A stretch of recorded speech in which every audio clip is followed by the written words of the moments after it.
Bien, vemos algunos conceptos de lo que es sincronización en flip-flops.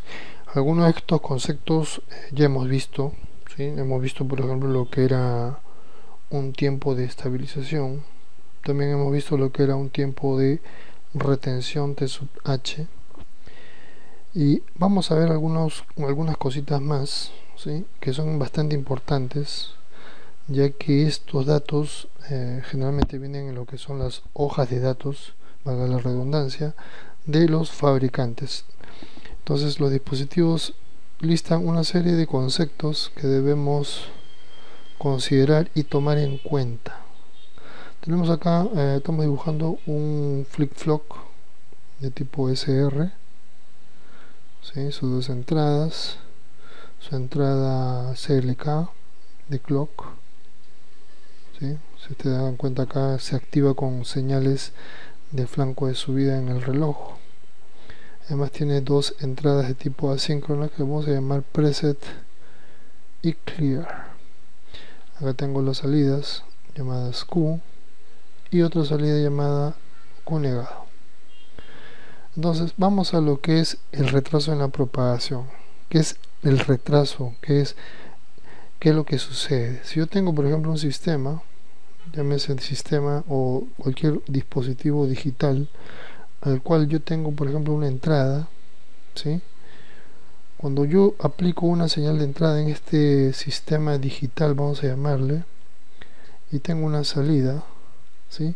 Cuando yo aplico una señal acá de entrada, que podría ser positivo, negativo, un flanco de subida, un flanco de bajada, etcétera, la salida no va a responder en forma inmediata, sino que de la entrada hacia la salida va a haber un tiempo de demora, ¿correcto?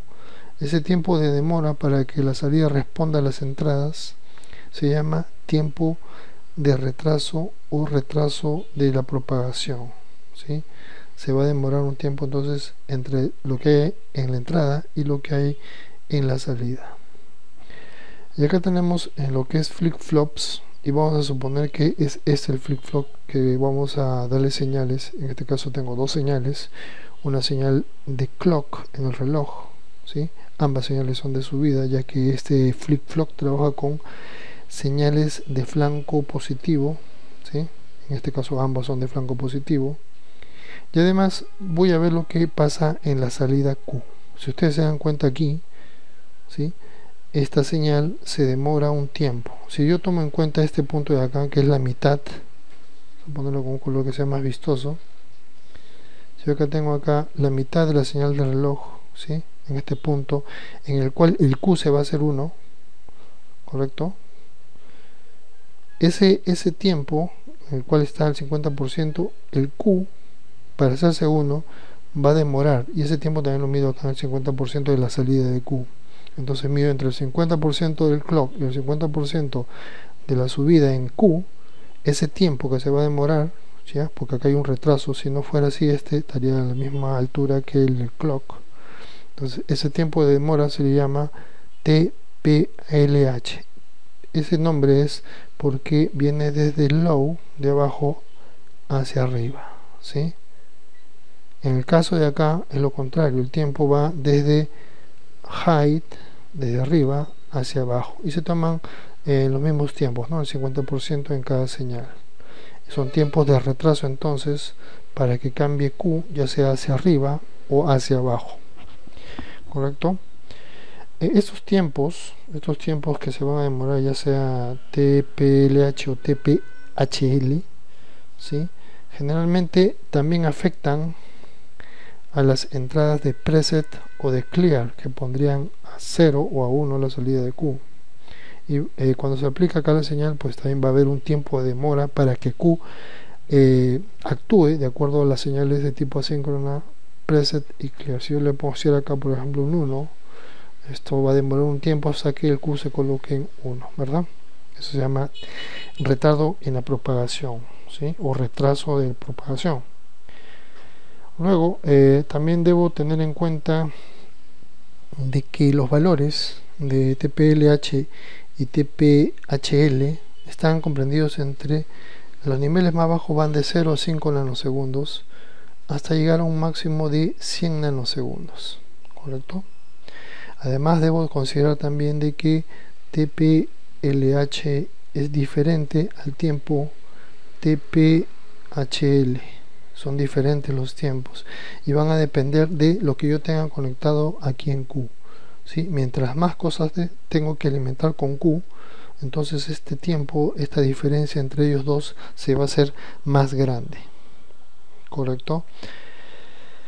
Y bueno, algo más que podríamos agregar es que estos tiempos se dan en tiempos máximos, ¿sí? Es decir, cuando yo veo la tabla voy a ver así un máximo tiempo TP-LH y me da un valor, ¿correcto? Igual para el TP-HL. Veamos este concepto de lo que es frecuencias máxima de sincronización. Y cuando hablábamos de frecuencia máxima, quiere decir que yo a mi flip-flop, en lo que es señal de clock, ¿sí? La señal que va a entrar al clock, tiene que tener un máximo permitido, porque si yo le aplico una velocidad o una frecuencia muy alta, el flip-flop no me va a responder como es adecuado. Entonces tiene un máximo esa frecuencia, ¿correcto? Un máximo de frecuencia o de velocidad de pulso que se puede aplicar al flip-flop. Por ejemplo, si yo tuviera un 7470, ¿sí? Y entonces de esos yo tomo, por decir, una muestra, vamos a colocar una muestra pequeña de 1000 flip-flops, de los cuales yo comienzo a agregarle señales para ver cómo se comporta su salida, si es correcta o no. Entonces de esos 1000 yo veo que algunos me soportan hasta 20 MHz, un poco más y ya comienza a fallar. Le sigo aplicando y algunas me soportan hasta 25 MHz, algunos hasta 30 y algunos hasta 35 MHz, ¿correcto? Entonces de todo el grupo que yo he analizado, debería tomar en cuenta el que más garantías me dé de funcionamiento adecuado. Como de todos ellos, el que tiene la menor velocidad es esta de 20 MHz, entonces esa va a ser mi frecuencia que yo le voy a aplicar a mis flip-flops, y voy a decir que mi frecuencia máxima mínima, ojo con eso, mi frecuencia máxima mínima sería de 20 MHz. Mínima, ¿por qué? Porque de todo el grupo que he tomado, la menor es esta, y es la que me va a dar garantías de que va a funcionar bien. Y máxima, porque es la máxima frecuencia que yo puedo aplicar entonces al flip-flop sin que me dé falsas salidas.